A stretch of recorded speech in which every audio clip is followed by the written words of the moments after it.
दोस्तों, आप सभी का स्वागत है हमारे यूट्यूब चैनल स्मार्ट स्टडी में। तो हमारा जो पिछला टॉपिक प्रॉपर्टी ऑफ ट्रायंगल यानी जो कि है त्रिभुज के गुण चल रहा था, आज हमारा जो पार्ट 2 रहने वाला है। तो हम लोग वीडियो स्टार्ट करते हैं। हमारा जो हम आपको जो पहले बता रहे थे वो हमने बताया था कि राइट एंगल जो समकोण क्या होता है, न्यून कोण और अधिक कोण। हमारा जो राइट एंगल होता है वो मतलब राइट एंगल का मतलब होता है कि मतलब त्रिभुज का मतलब कोई एक कोण 90 डिग्री का हो।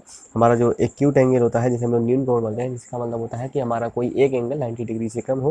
और हमारा जो ऑब्ट्यूज होता है जिसे हम लोग अधिक कोण बोलते हैं, इसका मतलब होता है कि कोई हमारा एक एंगल 90 डिग्री से ज़्यादा हो। तो हम लोग आज जो बात करेंगे तो वो ये फाइंड करेंगे हमारा कि हम लोग फाइंड कैसे करेंगे कि सम ये मतलब अगर कहीं त्रिभुज की साइड्स दे दी जाए तो हम लोग फाइंड कैसे करेंगे कि वो समकोण है कि एक्यूट है या ऑब्ट्यूज एंगल है। तो हमारी जो प्रॉपर्टी होती है इस प्रकार से, हमारा जो पहला होगा राइट एंगल के लिए,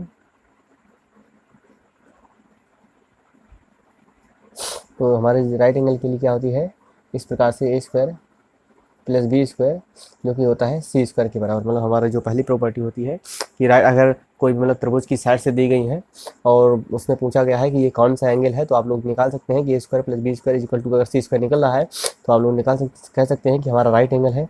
दूसरा हमारा जो आता है एक्यूट एंगल आता है। हमारा जो एक्यूट एंगल, इसका मतलब क्या होता है, इसकी जो प्रॉपर्टी होती है हम लोग कह सकते हैं कि a square plus b square is greater than c square. तो हमारे जो दो साइड्स के वर्ग का सम जो होता है वो तीसरी साइड्स के वर्ग के मतलब से बड़ा होता है, इसलिए हमारा जो एक्यूट एंगल है आप लोग कहीं, तो हम आपको इससे रिलेटेड क्वेश्चन करके दिखाएंगे तो आपको समझ में आएगा कि यहाँ क्वेश्चन किस प्रकार से आते हैं। एक होता है हमारा ऑब्ट्यूज एंगल, और तो हमारे ऑब्ट्यूज एंगल में क्या होता है, तो a square plus b square is less than c square होता है। तो हमारी ये तीन प्रॉपर्टी हैं। अगर कहीं भी त्रिभुज की साइड से दी गई हो और आपको फाइंड करना हो कि ये कौन सा एंगल है, राइट है, एक्यूट है, ऑब्ट्यूज एंगल है, तो आप लोग इस प्रकार से फाइंड कर सकते हैं। तो हमारा जो पहला क्वेश्चन है, आप लोग इसी से रिलेटेड एक पहला क्वेश्चन है कैसे हम लोग फाइंड करेंगे। तो उसमें त्रिभुज की जो साइड से दी हैं 4, 5, 6, ये त्रिभुज की साइड दी गई है। तो उसमें कहा है कि फाइंड करो कि ये कौन सा एंगल है। तो आप लोग कैसे करेंगे, आप लोग निकालेंगे कि पहले आप लोग इस साइड से देख लें, ए स्क्वायर प्लस बी स्क्वायर सभी में है, तो आप लोग एक पहले का वर्ग कर लें 16 प्लस 25 और इस इज इक्वल टू कर दें हम लोग इस पर, और यहाँ पे 36 लिख दें। और आप लोग यहाँ देख लें तो 25 जो हमारा होगा 41 जो कि ग्रेटर देन 60 है। तो आप लोग कह सकते हैं कि ये एक्यूट एंगल है, न्यून कोण। तो आप लोग इस एग्जाम्पल से समझ गए होंगे कि किस प्रकार के क्वेश्चन इसमें आ सकते हैं कि हम लोग कैसे फाइंड करेंगे कि ये कौन सा एंगल है। तो हमारी जो सेकंड प्रॉपर्टी हम आपको बताते हैं। तो इसने क्वेश्चन मतलब हमारी जो प्रॉपर्टी नेक्स्ट आती है, इसने कहा है कि अगर त्रिभुज A B C is right angle है, राइट एंगल ट्रायंगल है, तो हमारी जो प्रॉपर्टी निकलती है जो कि काफ़ी ज़्यादा इम्पोर्टेंट है इस प्रकार की, sine square A plus sine square B और साइन स्क्वायर सी जो है वो किसके बराबर होगा। तो ये क्वेश्चन डायरेक्ट ही एनडीए में पूछ दिया जाता है, जो कि हमारा डायरेक्ट आंसर होता है 2 के बराबर। आप लोग इसे डायरेक्ट याद कर लें तो ज़्यादा बेटर रहेगा। आप लोग इसे अगर सॉल्व करके निकालेंगे तो काफ़ी लंबा चौड़ा है, जो कि आपके लिए बिल्कुल भी अच्छा नहीं है। आप लोग इसी प्रकार से याद कर लें, डायरेक्ट है ये। तो हमारी एक और इस प्रकार से बनती है कि कॉज स्क्वायर, कॉज में भी बनती है cos square A plus cos square B plus cos square. तो इसकी जो हमारा आंसर होगा वो होगा 1। तो आप लोग इन दोनों को याद रख लें, इन दोनों को याद कर लें। इन्हीं दो में से कहीं ना कहीं से कोई क्वेश्चन फंस जाता है। अगर क्वेश्चन बनेगा तो इन्हीं दो में से बन जाता है क्वेश्चन। तो हमारी जो नेक्स्ट प्रॉपर्टी हम लोग चले, तो इस वाले वीडियो में हम आपको प्रॉपर्टी बताएंगे और इससे रिलेटेड जो कुछ भी क्वेश्चन बचे हैं हम आपको वो कराएंगे। और हमारा जो थर्ड या फोर्थ पार्ट में हम आपको इससे रिलेटेड जो कि पिछले प्रीवियस एटनी में क्वेश्चन पूछे जा चुके हैं या फिर नेवी में जो क्वेश्चन आ चुके हैं, जो कि हमें क्वेश्चन जहाँ से कलेक्ट हो जाएंगे हम आपको वहाँ से करा देंगे कि किस प्रकार के क्वेश्चन इस चैप्टर से आते हैं। तो हमारी जो सबसे पहली प्रॉपर्टी होती है, आप लोग परिमाप देख लें। परिमाप कैसे निकालते हैं, हमारा परिमाप क्या होता है। तो हम लोग कह सकते हैं कि जो साइड्स होती हैं हमारी तीनों ए बी प्लस सी, जो साइड्स होती हैं वो हमारे जो हमारा एस है यहाँ पे जो परिमाप है, आप लोग जो फॉर्मूला यहीं से इस प्रकार से निकलता है। तो इस प्रकार से हम लोग कह सकते हैं जो हमारा परिमाप निकलता है ए प्लस बी प्लस सी अपॉन 2, हमारी जो तीनों साइड्स का योग के आधे का बराबर जो हमारा परिमाप होता है। कह सकते हैं कि ए प्लस बी प्लस सी अपॉन 2 हमारा परिमाप आ जाता है। तो आप लोग डायरेक्ट यहाँ से फाइंड कर लें कि परिमाप हमारा क्या होता है। इसी प्रकार से यहाँ पे हम लोग को कन्फ्यूजन था कि क्षेत्रफल हम लोग कैसे निकालेंगे।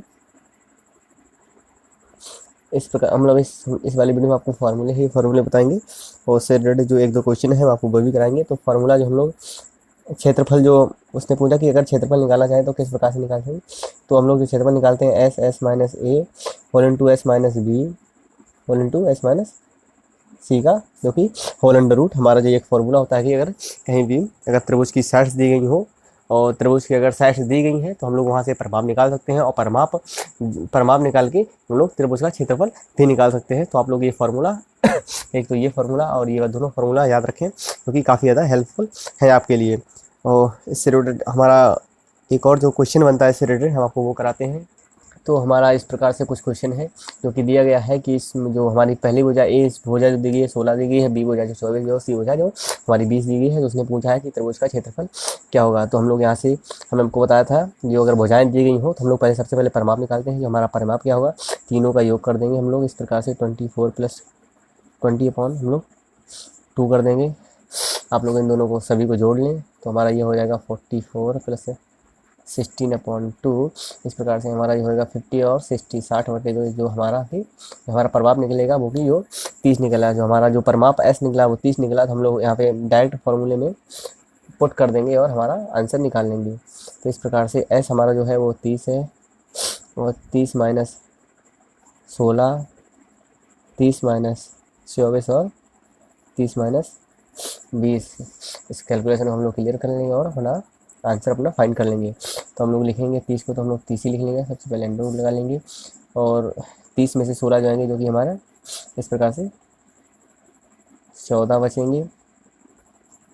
30 में से 24 जाएंगे 6 बचेंगे और हमारा जो बचेगा 30 में से भी है 10 बचेंगे इस प्रकार से। तो हम लोग इनका गुणा करेंगे और अपना आंसर फाइंड कर लेंगे। तो हम लोग इसी जो कैलकुलेशन करेंगे तो हमारा जो आंसर आएगा आप लोग देख सकते हैं किस प्रकार से। इस प्रकार से 14 × 84 और 10 करेंगे तो हमारा जो 840 आएगा। हम लोग इसका जो अगर गुणा करेंगे तो हमारा जो आंसर आएगा आप लोग कैलकुलेशन कर लें। जो इसका आंसर आएगा हम आपको डायरेक्ट ही बता देते हैं, जो कि हमारा आएगा 25,200। ये कहीं हमारा इसका आंसर आएगा क्योंकि इसका अंडर रूट रहेगा। सॉरी गाइज, इसका हम लोग वर्गमूल लें तो जो कुछ है हमने आपको क्वेश्चन ये कहीं से किताब से नहीं अपने मन से ही बताया है, इसलिए थोड़ा ज़्यादा हो गया, जो कि हमारा वर्ग मीटर या सेंटीमीटर हम लोग कह सकते हैं।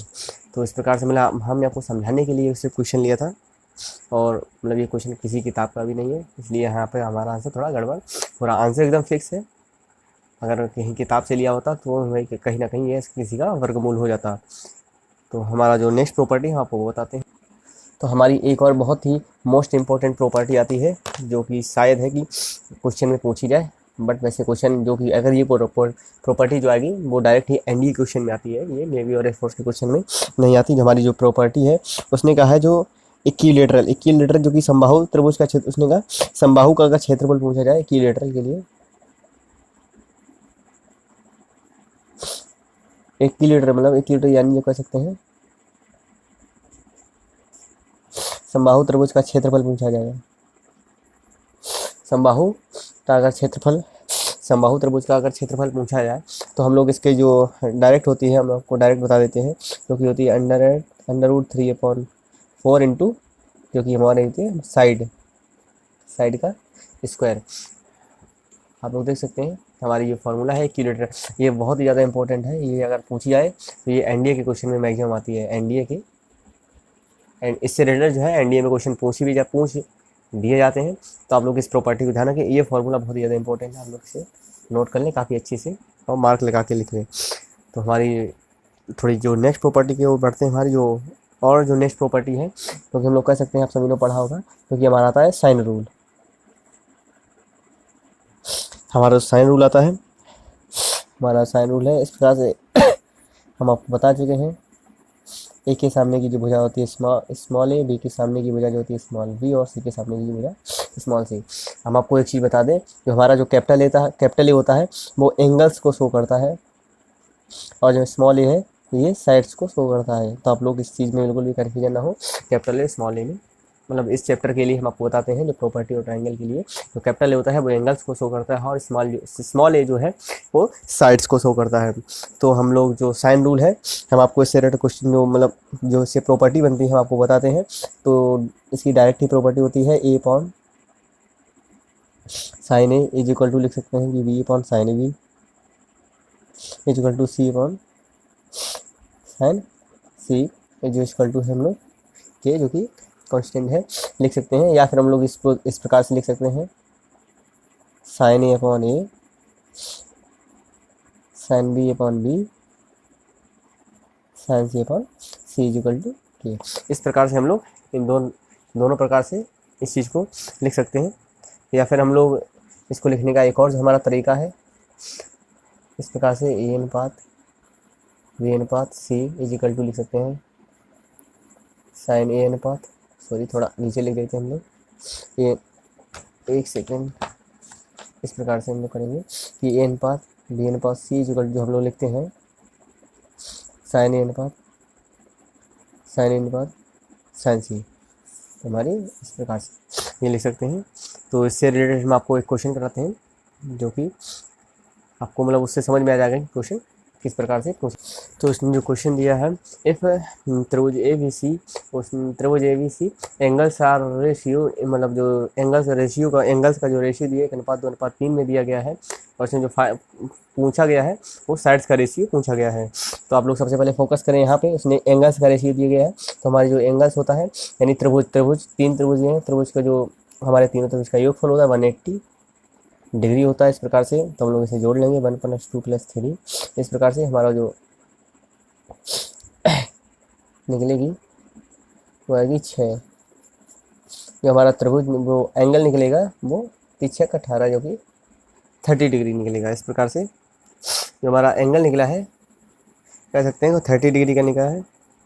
तो इस प्रकार से हम लोग कह सकते हैं कि एंगल ए उसने रेशियो दिया था तो हमारा जो एंगल ए निकला 30 डिग्री इस प्रकार गुणा करेंगे। इस प्रकार इसका गुणा करेंगे एंगल जो बी निकलेगा वो 3 2 60 डिग्री और एंगल जो सी निकलेगा वो 3 3 90 डिग्री निकलेगा। इस प्रकार से हमारे जो तीनों एंगल उसने दे दिए हैं। तो उसने जो पूछा गया है जो ए अनुपात बी अनुपात सी दिया गया है तो हम लोग कहेंगे जो हमारा साइन है उसने कहा जो हमारा साइन है साइन ए का जो वैल्यू होता है 1/2 होती है साइन बी जो कि 60 डिग्री है √3/2 इसका अनुपात 1 का 1 होगा। तो हमारा जो डायरेक्ट आंसर आएगा इस प्रकार से आ जाएगा। तो आप लोग इस चीज़ को ध्यान रखें कि यहाँ पे एंगल्स का रेशियो दिया गया है ना कि एंगल से दिया गया एंगल्स का रेशियो दिया गया है ना कि एंगल से। तो हमारे तीनों त्रिभुज का हम लोग योगफल करके 180 ये तीनों को जोड़ के नीचे लिख देंगे। हमारा जो एंगल्स इसका एंगल आ जाएगा कितना एंगल आया। तो एंगल जब हमारा आएगा तो हम लोग एक ही जगह यहाँ पे इनका मल्टीप्लाई कर देंगे तो हमारा से पता चल जाएगा कि हमारा त्रिभुज का पहला जो हमारा एंगल ए क्या है एंगल बी क्या और एंगल सी क्या है। तो हम लोग एंगल बी तो इस प्रकार से हम लोग जब हम लोग वो एंगल पता चल जाएंगे तो हम लोग पुट कर देंगे वहाँ पर साइन ए की जगह साइन एक ही डिग्री एक मतलब ए का एंगल रख देंगे साइन बी की जगह बी का एंगल और साइन सी की जगह सी का एंगल रख के उसे सॉल्व कर देंगे तो उसकी वैल्यू पुट करके हम लोग डायरेक्ट आंसर निकाल सकते हैं। तो इस प्रकार से हमारे जो क्वेश्चन आते हैं हमने आपको एक चीज़ थोड़ा भूल गए सॉरी बताते हैं। त्रिभुज जो हमारा हमने आपको क्षेत्रफल की बताया था क्षेत्रफल को निकालने की थोड़ी और भी तरीकों से हमने आपको क्षेत्रफल की जो बताया था परिमाप जो है S minus A S minus B और whole into S minus C इस प्रकार से हमने कुछ फार्मूला बताया था।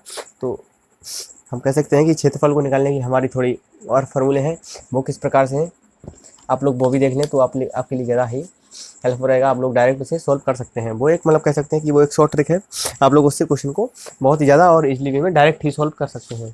तो आपको वो तो हमारे जो कह सकते हैं कि हमारे इसके 3 फार्मूले होते हैं 1 2 और 3 फार्मूले होते हैं हम आपको वो भी करा देते हैं जिससे आप क्वेश्चन को आसानी से सॉल्व कर सकते हैं। तो पहला कह सकते हैं जो अगर त्रिभुज का क्षेत्रफल हम लोग निकालना चाहें तो हम लोग किस प्रकार से निकलें इस प्रकार से निकलें 1/2 BC साइन ए एक ही लिख सकते हैं या फिर हम लोग लिख सकते हैं 1/2 AC साइन भी लिख सकते हैं या फिर तीसरा जो हमारा फॉर्मूला होता है कह सकते हैं 1/2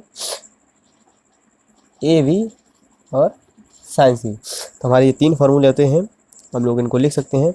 और हमारा जो एक और कह सकते हैं कि इन सभी को या फिर लिख सकते हैं ABC 4r इक्वल टू जो हमारा त्रिभुज का क्षेत्रफल। तो हम लोग इस प्रकार से, ये हमारा चौथा हो गया कह सकते हैं। हमारे ये 4 फॉर्मूले हो गए, आप लोग देख सकते हैं। और हमारा ये जो फॉर्मूला हम लोग इसे कह सकते हैं हीरोज का फॉर्मूला कहते हैं, हीरोज फार्मूला कह सकते हैं। तो हमारे कुछ जो त्रिभुज का क्षेत्रफल निकालने के लिए ये कुछ और फार्मूले थे, आप लोग इसे भी देख लें। अगर आपको कहीं भी वैल्यू, अगर सपोज दैट कहीं यहाँ पे ए की वैल्यू नहीं दी गई है और बी और सी की वैल्यू दी गई है और एंगल ए दिया गया है, आप लोग इस प्रकार से यहाँ से निकाल सकते हैं कि हमारी जो वैल्यू क्या होगी, त्रिभुज का क्षेत्रफल कैसे निकालेगा। इस प्रकार से हम लोग यहाँ इन वाले फार्मूलों से निकाल सकते हैं। तो हमारी जो नेक्स्ट हमने आपको साइन रूल बता दिया है। तो हमारा जो नेक्स्ट आया है वो आया कोसाइन रूल। हम लोग आपको कोसाइन रूल बताते हैं। तो हमारी जो कोसाइन रूल से कुछ और जो शॉर्ट ट्रिक्स निकलती हैं, हम आपको एक सॉल्व करके दिखाते हैं कि एक थोड़ा एक्सप्लेन करके दिखाएंगे। बाकी बात जो 2 और बचती हैं वो आपको डायरेक्ट ही बता देंगे 2, क्योंकि आप उससे जो हम आपको पहले बताएंगे आप उससे दोनों लगा सकते हैं, आपको समझ में आ जाएंगी कि वो किस प्रकार से है। तो हमारी जो पहली उसने दिया है कि a cos b plus b cos a इस प्रकार से दिया गया है। तो उसने कहा है कि इससे फाइंड करो हमारा से क्या निकलेगा। हम लोग यहाँ पे कोसाइन रूल लगाएंगे, a को a लिखेंगे और हम लोग cos b का जो फार्मूला लगाएंगे, cos b का फार्मूला होता है स्क्वायर प्लस माइनस सी स्क्वायर अपॉन 2ab। इस प्रकार से कुछ फार्मूला होता है। हम लोग यहाँ पे cos a का फार्मूला लगाएंगे, तो cos a का फार्मूला होता है b स्क्वायर, सॉरी यहाँ पे थोड़ा गलती हो गई, a square plus C square minus b square upon B है ना 2ac होगा, सॉरी। इस प्रकार से कुछ फार्मूला है। और हमारा जो cos a का है तो b square plus C square minus सी स्क्वायर अपॉन 2bc। हमारा कुछ इस प्रकार से फार्मूला है। इसे हम लोग थोड़ा सॉल्व करते हैं, एक्सप्लेन करके थोड़ा सॉल्व करते हैं, जिससे आपको दोनों और फार्मूले जो नेक्स्ट नीचे के दोनों फार्मूले बचे हैं वो आपको अच्छे से समझ में आए। हम लोग ए से यहाँ ए को काट देंगे और बी से हम लोग यहाँ बी को काट देंगे।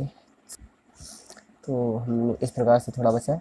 तो हम लोग कह सकते हैं कि हम लोग नीचे से 1/2c कॉमन ले सकते हैं। इस प्रकार से जब हमारा जो कॉमन हो गया तो हम लोग ले सकते हैं square plus C square minus B square और plus b square plus C square minus ए स्क्वायर। इस प्रकार से कुछ बचा। तो हम लोग देख सकते हैं कि ए से जो हमारा कट गया ए और बी से हमारा बी कटा, हमारा जो ऊपर बचा 1/2c, हमारा जो इंटू ऊपर बचा 2c स्क्वायर, एक से कट गया तो हमारा जो बचा टोटल c।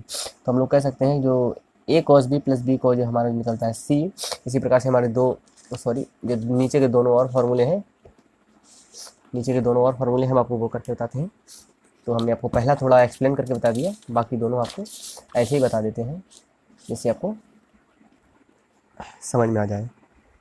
तो हमने आपको बताया था a cos, हमारे तीनों फार्मूले थे, हम लोग नोट कर लें। a cos b plus b cos a equal to जो होता है c लिख सकते हैं, cos b plus b cos a equal to c लिख सकते हैं।